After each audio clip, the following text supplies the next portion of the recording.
Assalamualaikum warahmatullahi wabarakatuh. Kami dari kelas 11 IPA 2. Pada video kali ini, kita akan menjelaskan tentang mengenal pemrograman komputer.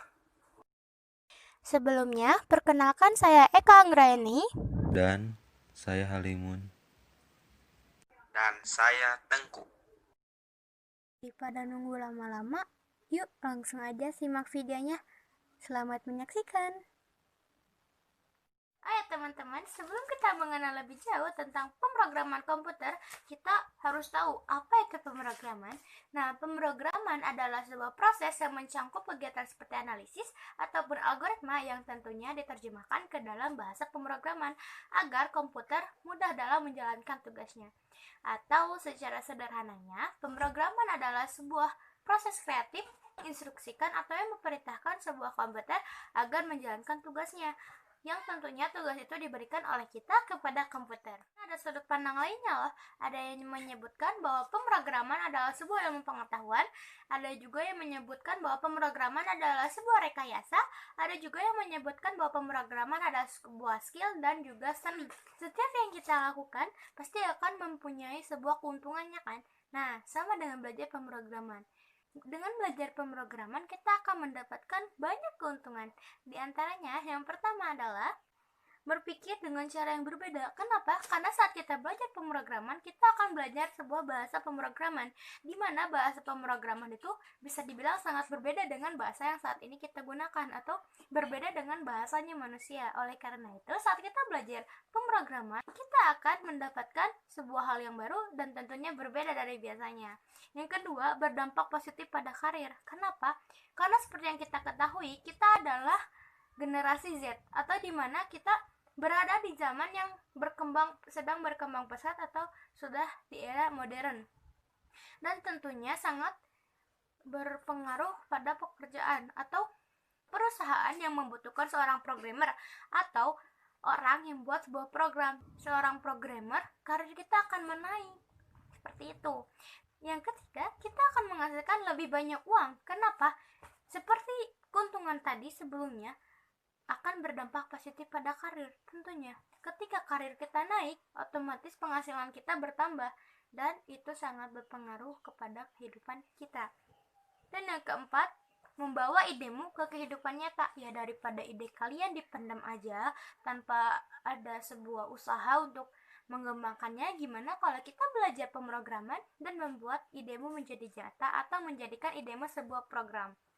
Dan yang kelima adalah menjadikan dirimu lebih percaya diri. Kenapa? Karena ketika seorang programmer membuat sebuah program atau sebuah produk, dan produk tersebut laku di pasaran, maka rasa percaya dirinya akan naik karena dia merasa, wah, saya hebat, saya bisa membuat orang-orang tertarik dengan produk saya, dan produk saya bisa laku di pasaran. Pemrograman adalah kumpulan perintah, instruksi, dan penggunaan sintaks yang digunakan untuk membuat sebuah program. Golongan bahasa pemrograman dibagi menjadi 3. Yang pertama, machine language atau bahasa mesin.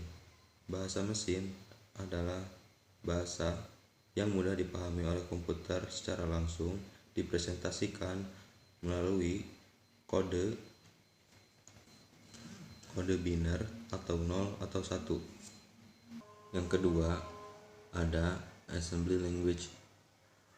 Assembly language atau bahasa assembly adalah bahasa tingkat rendah, low level language, yang dapat digunakan oleh programmer untuk menuliskan instruksi kepada komputer.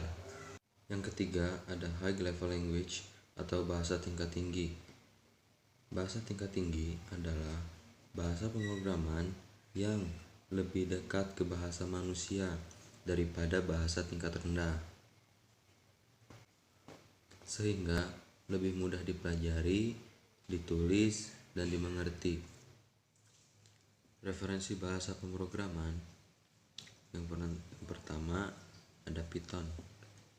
Kemudahan dalam penulisan sintaks, kamu dapat memilih bahasa pemrograman Python. Yang kedua, ada JavaScript. Tren penggunaan. Maka yang paling banyak digunakan adalah JavaScript.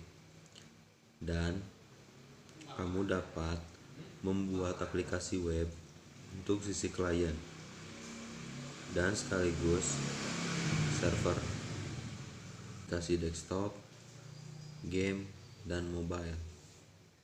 Yang ketiga, PHP, kemudahan infrastruktur. Maka PHP menjuarai di lahan ini. Yang keempat ada Java. Bila kamu menyasar pada enterprise, maka Java masih cenderung dominan. 5 ada C. Bila kita menimbang konseptual pemrograman, maka C adalah pihak bijak.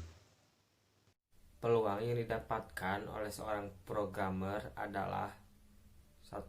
Berkesempatan besar bekerja di semua industri. 2. Menjadi freelancer. 3. Membuat program aplikasi. 4. Menjadi penulis. Setiap orang di dunia ini bisa menjadi programmer dengan cara menguasai satu kemampuan, yaitu menggunakan komputer. Istilah-istilah umum dalam pemrograman. Yang pertama ada bug kesalahan coding pada pemrograman. Kedua ada debug. Debug adalah proses mencari dan menemukan kesalahan pada pemrograman. Ketiga ada sinteks. Sinteks adalah aturan penulisan dalam pemrograman. Keempat ada algoritma. Algoritma adalah urutan dalam pemrograman. Kelima ada compile, adalah mengubah bahasa tertentu pemrograman ke dalam bahasa mesin. Keenam ada server. Server adalah perangkat yang melayani permintaan data kebutuhan seseorang klien. Ketujuh ada browser. Browser adalah perangkat lunak yang menyediakan informasi. Kedelapan ada back end developer, bertanggung jawab dalam memprogram server agar bisa mengirim dokumen-dokumen kepada aplikasi yang lain.